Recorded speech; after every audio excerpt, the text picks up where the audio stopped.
அதாவது 2025ன்னு சொல்றதோட 2024 பார்த்தீங்கன்னா ஃபேமிலிக்குள்ள நிறைய சண்டைகள் சச்சரவுகள் இவங்க பேச்சுனால ஏற்பட்டுரும். சம்டைம்ஸ் நம்ம சொல்லக்கூடாத விஷயங்கள் கூட சொல்லியிருப்பாங்க.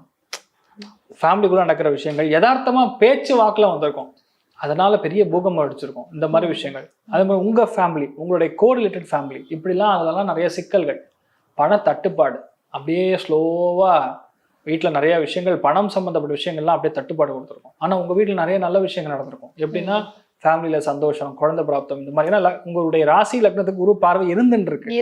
டில் மே இட் இஸ் தேர். அதனால உங்க லைஃப் வந்து டில் மேக்கு பிரச்சனை கிடையாது. மேக்கு அப்புறம் அப்படின்னு எடுத்து பார்த்தா சேவிங்ஸ் இன்க்ரீஸ் ஆகும், உடம்பு ஃபிட் ஆகும், ஆனால் நிறைய செலவாகும். சுபவரியங்கள் நிறைய நடக்கும். அது 2ஆம் இடத்துல குரு ராகு சஞ்சாரம், ராகு குரு பார்வை சஞ்சாரம். நிறைய பேருக்கு முகத்துடைய அமைப்பு மாறும். சில பேருக்கு சைனஸ் இஷ்யூ வரும்.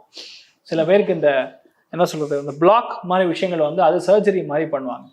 சில பேருடைய வாழ்க்கையில அடிவயிறு கழிவுகள் சம்பந்தப்பட்ட பாதிப்புகள் கொடுக்கும். ஏன்னா சிம்மத்துக்கு போய் கேத்து உட்காந்துருக்கு, அது அஷ்டமஸ்தானம்.